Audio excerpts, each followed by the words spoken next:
नमस्कार दोस्तों, मेरा नाम है आशुतोष मानके और आप देखना शुरू कर चुके हैं डायनामिक इम्पल्शन।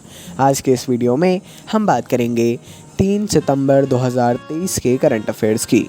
और अब जब आपने फाइनली वीडियो के थंबनेल पर क्लिक करके वीडियो देखने की शुरुआत कर ही दी है तो अंत तक ही जुड़े रहिएगा हमारे साथ, क्योंकि आप सभी लोग जानते हैं कि ज्ञान को कभी भी अधूरा नहीं छोड़ना चाहिए। इसी बात के साथ आइए हम सभी लोग शुरू करते हैं आज के इस वीडियो को पूरे फोकस के साथ।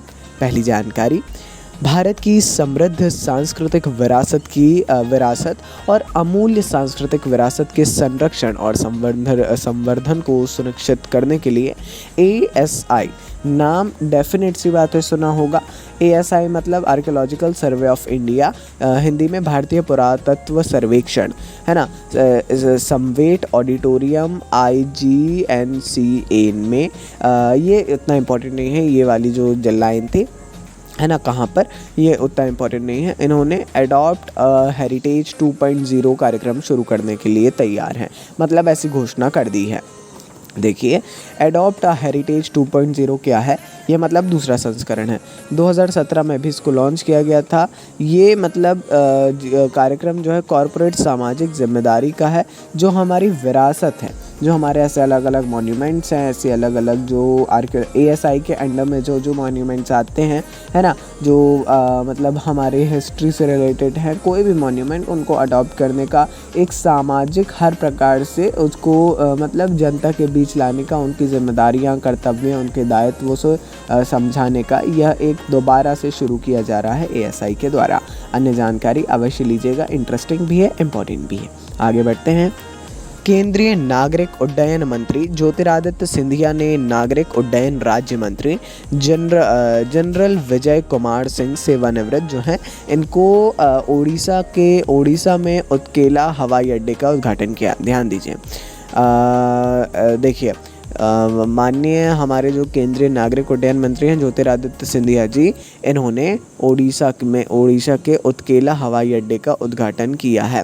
यह विकास महत्वाकांक्षी उड़ान उड़े देश का आम नागरिक, ये जो नवाचार था इनका, ये जो अच्छी सी एक परियोजना थी, इसके अंतर्गत ही है ना, जिसका उद्देश्य है पूरे भारत में क्षेत्रीय हवाई अड्डों की कनेक्टिविटी को बढ़ाना, जिससे कोई आम नागरिक भी अपनी हवाई यात्रा को पूरा कर सके, जैसे वर्तमान में रेलवे है उसी आधार पे, है ना। ऑफिशियली ऐसा नहीं बोला जाता, लेकिन वही इनकी वो है। आगे बढ़ते हैं।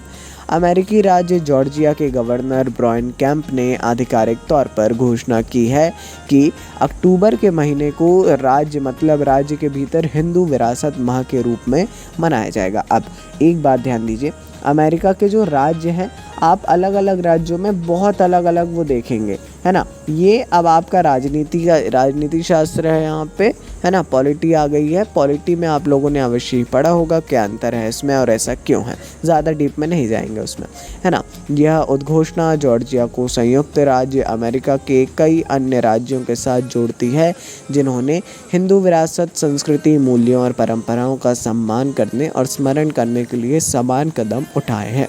देखिए, अच्छी बात है, क्वेश्चन ये इम्पॉर्टेंट है, कहीं ना कहीं अच्छे से पढ़िएगा। आगे बढ़ते हैं। इलेक्ट्रॉनिक क्षेत्र में भारत और संयुक्त राज्य अमेरिका, ये भी USA का ही एक क्वेश्चन है।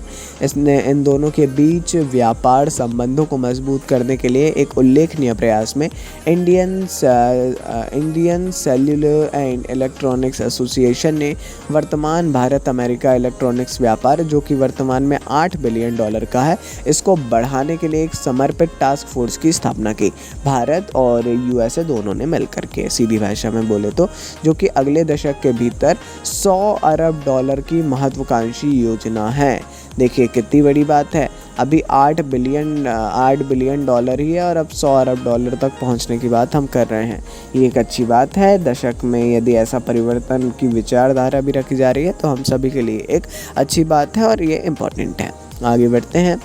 भारतीय प्रतिस्पर्धा आयोग CCI जो है, इसने हाल ही में टाटा सन्स प्राइवेट लिमिटेड की सहायक कंपनी एयर इंडिया के साथ विस्तारा ब्रांड के तहत संचालित टाटा SIA एयरलाइंस के विलय को हरी झंडी दे दी है।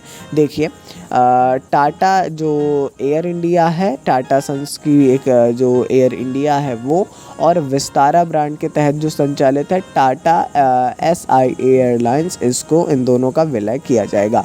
देखिए, विस्तारा का विलय नहीं किया जा रहा है, विस्तारा के अंडर में जो एक संचालित है टाटा SIA, इसको किया जा रहा है।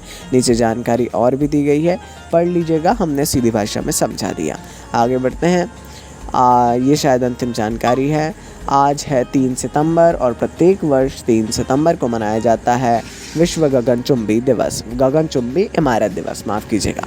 देखिए, क्योंकि यह वास्तुकार लुइस एच सुलिवन के जन्मदिन पर आता है। अब देखिए, अगर आप केवल पढ़ें कि क्या दिवस मनाया जाता है तो आपको ये समझ में आएगा कि हाँ चलो आज मनाया जाता है विश्व गगनचुंबी इमारत दिवस, लेकिन सिर्फ इतना पढ़ने से कुछ भी नहीं होगा। अब आपने यहाँ पर नाम देखा, वास्तुकार लुइस एच सुलिवन, इनका नाम आई डोंट थिंक कि आपने पहले सुना होगा, है ना, जिन्हें गगनचुंबी इमारतों का जनक भी कहा जाता है और माना जाता है कि इन्होंने पहले गगनचुंबी इमारतों का डिज़ाइन किया था। अब ये जानकारी मिली।